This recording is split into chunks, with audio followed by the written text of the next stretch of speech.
I was a child when the movement of independence started. And even as a child, I understood how brave people of Nagorno Karabakh were at that time to stand up for their rights.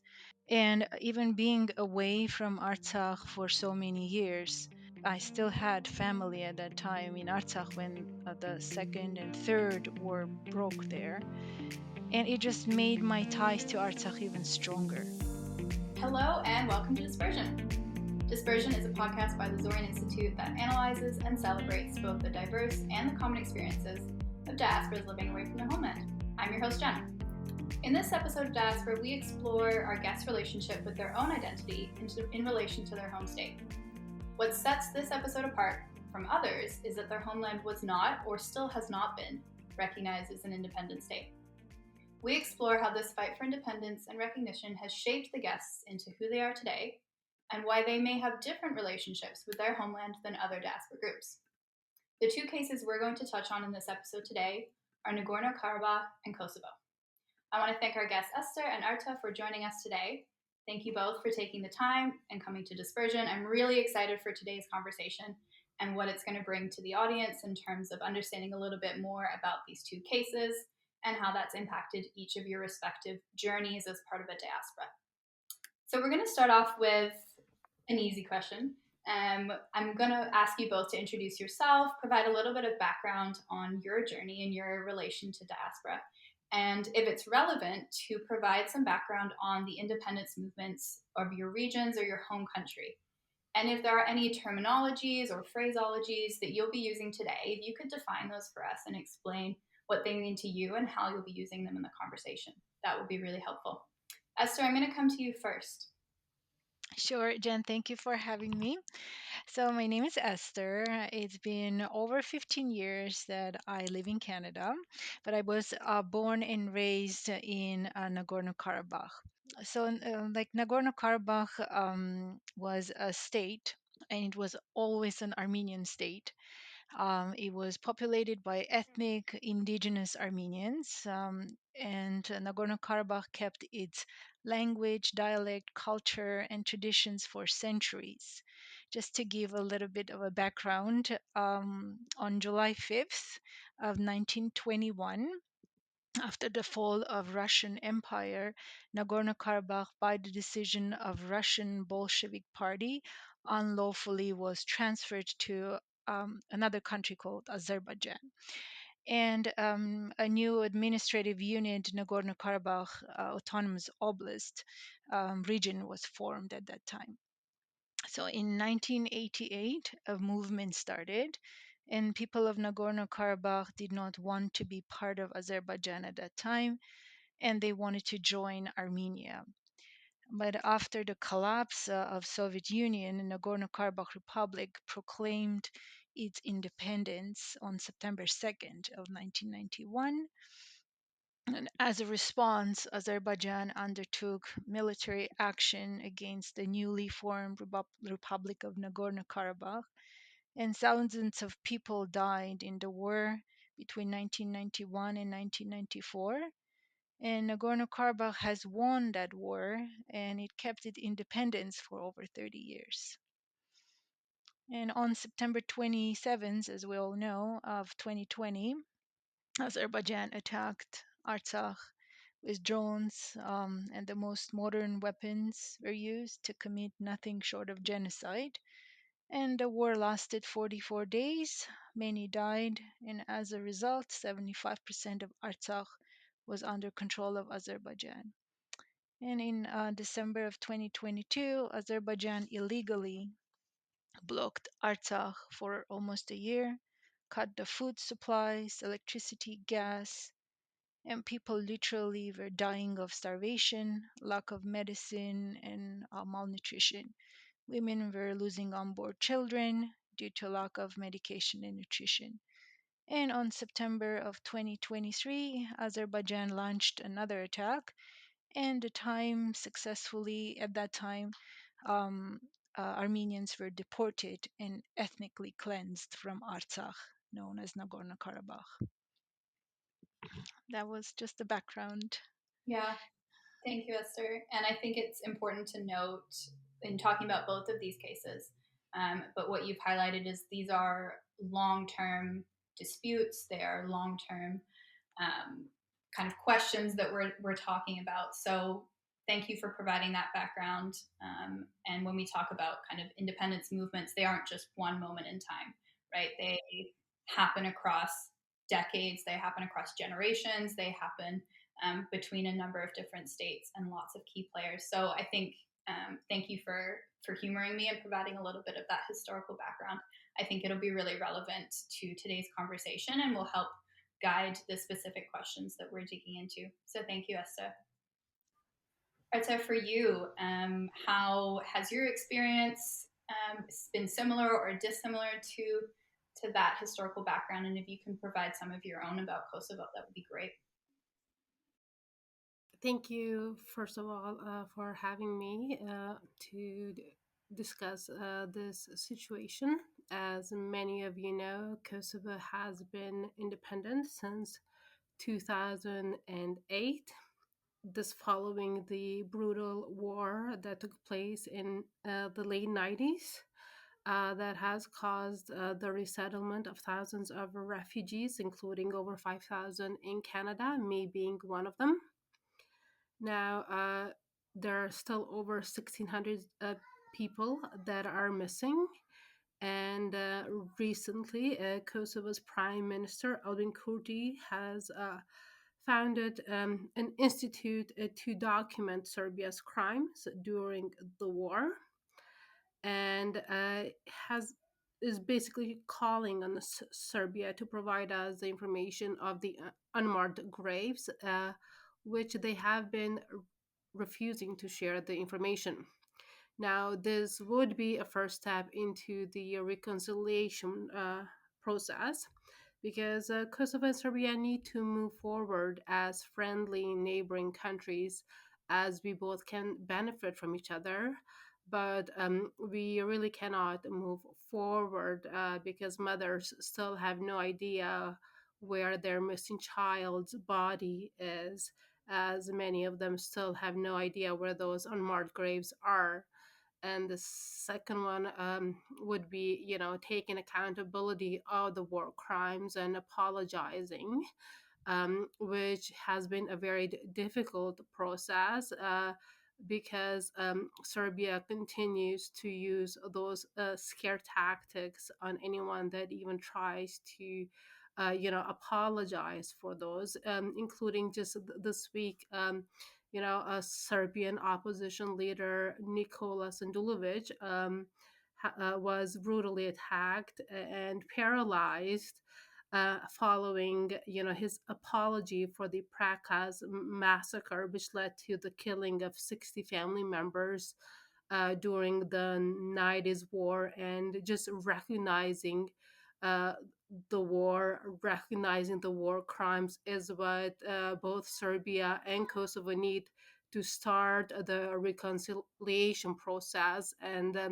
it is important. And as a Canadian, I do believe, peace on a peaceful resolution, and acknowledging the past and being able to apologize and allowing people in your country to apologize is very important. And what we saw, just from this week's, with what happened to Nicola, is that both Serbians and Albanians are willing to work together. They're for the first time ever. They have both kind of come together to condemn this attack and say, that's not right. Uh, he was apologizing, and that is something that we need to do to move forward. And we can't use that mentality, the 90s mentality, of like force and violence any longer. It's 2024, and we need to find a peaceful way to move forward. Thank you, Arta, for again providing that background. And I'll reiterate, as we've seen, these are present day challenges, right? Mm-hmm. So I think my question for you both, what we do on Dispersion is we talk a lot about how diasporas relate to your own personal identity, and that's what really fascinates me, is how does your relationship to your homeland and your hostland, if we want to use that terminology, impact your identity, and how does that change? So I think it's really fascinating to explore, as we will today, how, as these conflicts and these issues continue, how they impact you as part of diasporas in new hostlands. So I think my first question, I'll start with you. How do you think that the history of Kosovo and its struggle for independence and the recognition and reconciliation, as you've mentioned, how has that shaped your relationship with your homeland? Do you Mm-hmm. feel stronger? Maybe stronger is not the best word to use, but how do your cultural identity markers manifest in your life? Tell us a little bit about that. Yeah, so as a Canadian Albanian, I strongly believe in peaceful resolutions because, that is a very strong value of being a Canadian. I do not believe in using violence in resolving conflicts. And as a Canadian, the fight for peace and just seeing the privileges that we have in Canada as a peaceful country and a country that has been known to, spread peace and do the best, to resolve things in a peaceful manner. It does cause me to not be very happy with the way that conflicts are resolved there.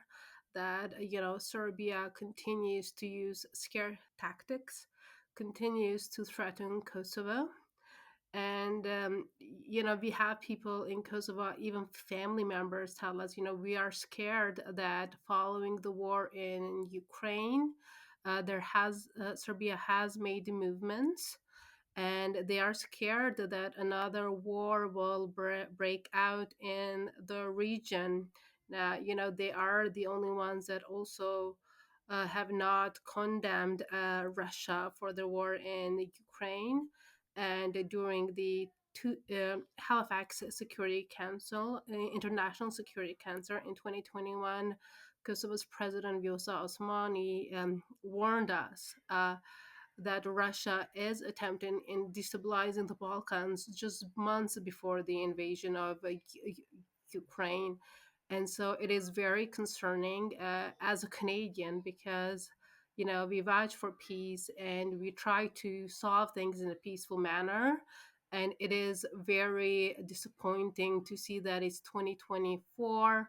We are still using tactics that are outdated tactics, things that should not be allowed in this day and age. And so as a Canadian, I want the Balkans to have more peace. I want Kosovo and Serbia to acknowledge the past because obviously there's always two sides to every story. But I want both countries to recognize the past, you know, um, acknowledge, the war crimes that existed, give the information of the unmarked graves where they are so we can start the reconciliation process and begin on, becoming good neighbors and friendly neighbors, which I can absolutely, as a Canadian, I do believe we can have a similar relationship in the future like Canada has with United States, but that cannot happen while we try to use force and violence. Absolutely. Thank you, Arta. I think one of the things I find really fascinating in your response is how being part of a diaspora is you're able to pull on your experience living in Canada, and Canada's own reconciliation efforts with Indigenous communities, and some of the strategies and some of the initiatives that have been put forth, and how those could translate to other regions and other parts of the world. Of course, there are unique characteristics to both, but I Mm-hmm. hear you on that, and I think it's a really fascinating perspective to think about how the lessons from one country could then be applied in a different region of the world. So thank you. Esther, for you, posing this question, how, knowing that you've lived in Canada for some time, but that so much of what's happened in Nagorno-Karabakh has been recent up until within the last calendar year. So how does that impact your relationship, and how do you navigate your connection to your homeland as it struggles for independence and international recognition? Well, Artsakh, Nagorno-Karabakh will always be part of my identity. I was a child when the movement of independence started, and even as a child, I understood how brave people of Nagorno Karabakh were at that time to stand up for their rights. And even being away from Artsakh for so many years, I still had family at that time in Artsakh when the second and third war broke there. And it just made my ties to Artsakh even stronger. I did everything in my power, and the Armenian community did everything in our power just to resolve this issue that has been going on for years and just help people, simply just help. But what fascinates me and what that movement taught me actually was how brave the people were, and that helps me from day to day. I teach my kids to be brave. I teach my kids to stand up for their rights. I think that's what this movement taught me. And I'm very proud that I am from Artsakh, Nagorno Karabakh, and this will always be part of my identity. Building off of that, how do you kind of manage both identities? What are some of the cultural ties? You mentioned the Armenian community. How do you keep that culture alive? How do you pass it down to your children while also kind of straddling a Canadian identity? Are there specific things that you do or that you've done to create kind of that blended diasporan identity? I do have a blended diasporan identity. However, I do make a lot of effort to keep my true to my Armenian roots. For example, as simple as I do cook Armenian food all the time. I do expose my kids to everything Armenian culture. We do go to Armenian church, and I do volunteer a lot in Armenian organizations just to keep that ties. And I think every time I do something like that, it makes me very close, feel very close to my homeland and my roots.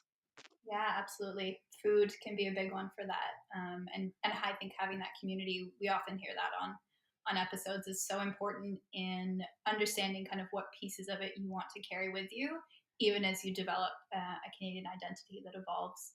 Arta, for you, are there kind of cultural pieces that you have baked into a Canadian identity? Like, what do you carry with you that that forms an important part of kind of your diasporan identity? Well, for me, I came to Canada when I was 13 years old, and so I've spent I can say more of my life in Canada than in Kosovo. So I believe my identity is pretty much of a cocktail between being an Albanian and a Canadian. So there's things obviously that I still keep of Kosovo and the cultural and stuff, but I do evolve, and I have been able to be very open-minded of taking the Canadian culture, integrating my children in the society. As I was a kid, so I grew up here, and then I married. I have a house, and I have a community here that I've been able to be part of. So I am as much Canadian, I believe, as I am Albanian. um, it's kind of like if you've ever heard the saying of diaspora blues. You end up becoming foreign at home as well, because of the time that I've spent away. But I do have the Canadian privilege of being a Canadian citizen, and being able to visit Kosovo on vacations while still being a Canadian here, and having my life here, and having my home as a primary home here in Canada. But I do like to take the goods of each culture and choose what best suits me and my family, and think things like that. You might hear my children in the background over there. But I do believe having a mixture of two cultures, so like Albanian and Canadian, I think it makes me more resilient and a stronger person. Just like having gone through war, having being from a country that still has unresolved issues, and I can practice the things that I've learned in Canada, such as peace and reconciliation and efforts of community leadership and things like that, that I think does help me have a different point of view than maybe if you're just living in Kosovo. You would maybe not be very open-minded to different perspectives. Yeah, I think that's truly what it is. It's having that multitude of perspectives and being able to, again, kind of have a foot in both cultures and a foot in both communities, and be able to relate that knowledge, which I think you've captured it so wonderfully, is a real strength of being a diaspora cocktail, as you put it, of having like multiple different identities. But I think, Arta, my follow up question for you there is, when, as you were saying, what's happened this week, where there's news that comes out of Kosovo or Serbia, where do you find your community kind of responds to that? Are there organizations in the community that kind of speak out in support or in opposition of that? How do you kind of manage those conversations? Yeah, how do you work around that? Is it kind of with friends and family? Is it with the diasporan community here? Where do you have those conversations? Absolutely, anytime there's any stories, it definitely does impact us as being part of the diaspora here. But we do share information with each other. We talk with each other. We do have an Albanian community here in Halifax. There's also communities all across the country. Being Albanian Canadian, we do a good job in trying to look at it from the Canadian uh, perspective, point of view, and things like that. The diaspora does play a large part in Kosovo, because Kosovo is still a developing country. It has come a long way, and Kosovo's diaspora has played a major role in helping Kosovo rebuild itself. Even like financially, families, businesses, and things like that. And just annually, over $5 billion from Western countries are being sent to Kosovo from the diaspora alone. So that is a huge help, and the diaspora does serve as a financial aid for many people in Kosovo, and they have not gone unnoticed. So it is a very appreciated help from Kosovo, and we have seen Kosovo come a long way and be able to develop thanks to all the help that's been going there. So, Esther, similar question for you. As Arta was mentioning, in the case of Kosovo, the diaspora has played a really significant role in a number of different ways, financially, and kind of supporting along the journey. For you, when you think of Nagorno-Karabakh, what role has, or what role does, in your experience, the Armenian diaspora play? As we know, because of the genocide of 1920, the world has, the Armenians actually have a huge diaspora in the world. Like, to give a perspective, there are only 3 millions of Armenians in Armenia and about 10 million outside of Armenia. And this is all because of the first genocide of the century in 1920 that was done. So Canada does have a huge Armenian community. And even I remember when I was in the receiving end in Nagorno Karabakh, the diaspora was very, very involved in everything in Nagorno-Karabakh. I remember as a child, I used to get these care packages that was given to me by the diaspora. Really, it was sent to us by diaspora after the war, the very first war in Nagorno-Karabakh. We literally had nothing to eat, and everywhere was just destroyed. And it was diaspora that helped to rebuild everything. And now that I am on the other side, I do teach my kids to collect these care packages and still send to kids in Armenia, so that this little toys or anything that we prepare here could be the only thing they have. And I remember when I was in the receiving end, that toy that I got was just the only toy I had at that time. um, and I think it's an amazing experience now to be on the other side and truly understand what Armenians go through in day-to-day basis. And I'm very grateful to the diaspora here in Canada and in the States and other countries that always been just behind Armenians. It's an amazing group of people and organizations that are always there for Armenians. Yeah, and I know Esther from what I know, and from working at the institute. Another thing that's always struck me as really powerful is the amount of work and scholarship and kind of advocacy that the diaspora takes on to move things forward for the people of Nagorno Karabakh. Like how much is undertaken and how that support manifests has always been really impressive to me. Absolutely. To like the financial support and but just the amount of like work that goes into making sure these conversations are happening and that that it shows up on the global stage and that people are aware of what's happening and what's going on.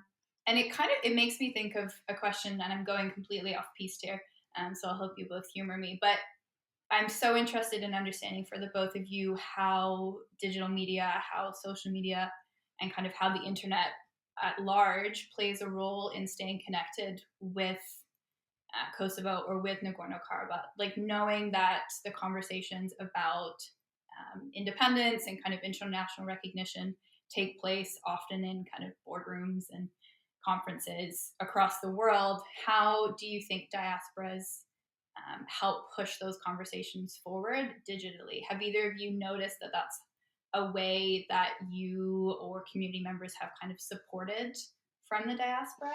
I would say absolutely. I think the internet and it just allows people to hear more about what's going on there in Nagorno Karabakh. It's amazing, and so many organizations have stepped in. Although the outcome of Artsakh, I wish it was like different, but still, it spread awareness of the problem and of the nothing short of genocide that happened just a few short months ago. Yeah, I think we've seen in a number of cases, in addition to these two, like what a platform like Instagram, to take one for example, can do to raise awareness and kind of draw attention to what's happening all over the world, for good and for bad. You can, I'm sure, make arguments for both sides of it, but I do think from what we've heard in talking to guests on this podcast is that social media can be a way to stay connected as part of the diaspora, but also to receive that important news of kind of what's happening in your homeland, even when you live countries and thousands of kilometers away. Arta, for you, how has knowing that you've lived kind of at least half, if not longer, here in Canada, how does social media and the internet and the kind of development and proliferation of that, how has that changed your relationship with the diaspora and with staying connected to what's happening in the region and in Kosovo in particular? Absolutely. So it has had a significant impact. And as a journalist and a writer, it has helped me be part of the conversation. So, using the social media channels to be able to connect to the people in Kosovo and on issues and the news and things like that. So you are part of the conversation. And when I came to Canada, we didn't have the social media, so you'd have to use a payphone to be able to even speak to family members. So it would come very expensive. And now you can reach out to anyone. You miss your family in a way less, in a ways, because you know everything that they're doing. You can reach out to them daily and as well.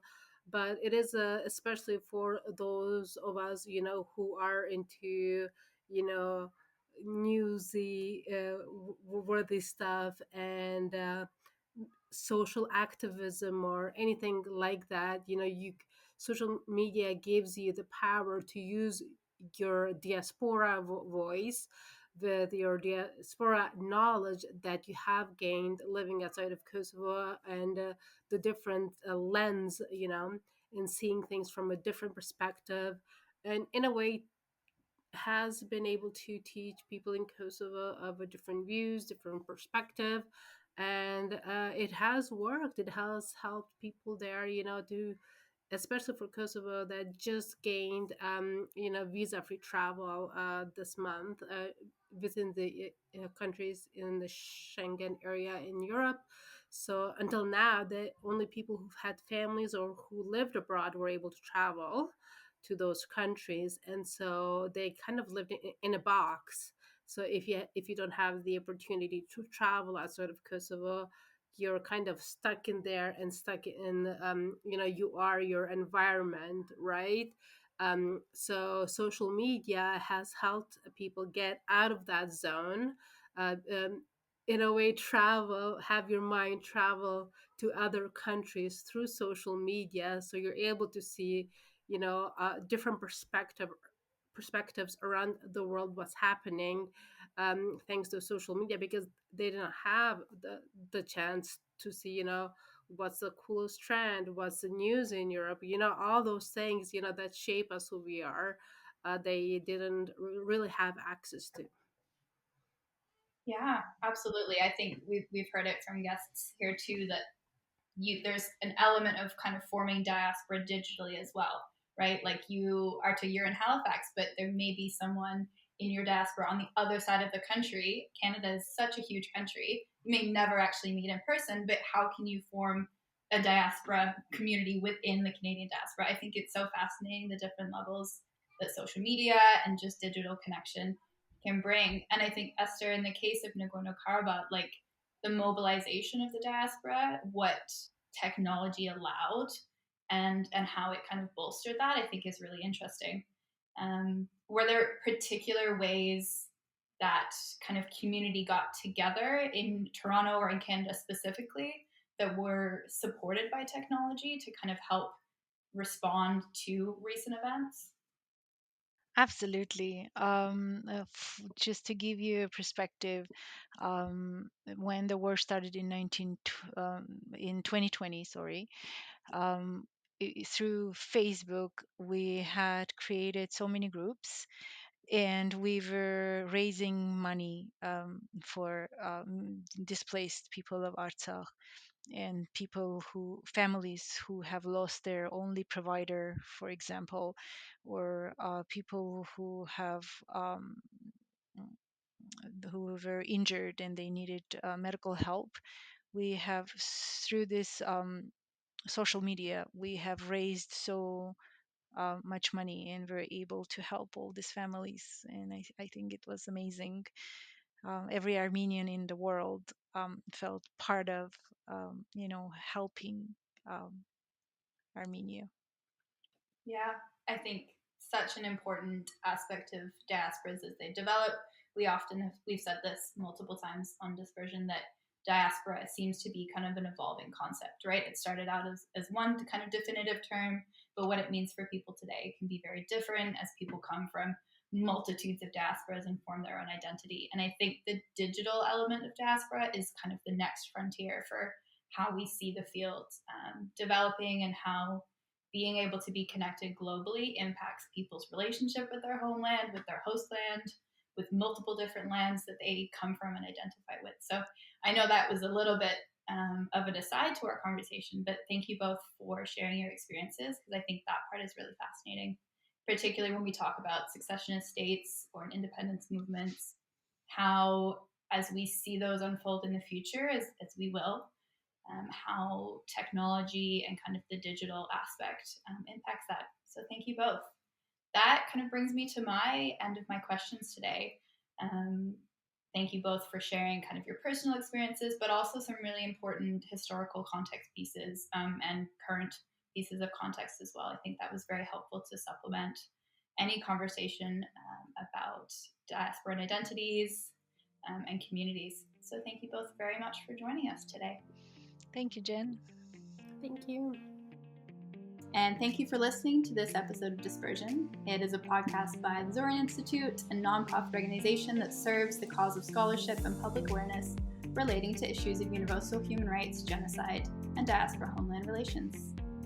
If you'd like to learn more about diaspora studies or about the Zoryan Institute's other projects and programs, visit our website at www.zoryaninstitute.org. That's Zoryan, and find us across your favorite social media platforms at Zoryan Institute. Next time on Dispersion, we'll be talking to two brand new guests who share with us their unique diaspora experiences, and we'll introduce you to a new concept within diaspora studies. Find Dispersion on your favorite podcast platform. Thank you for listening.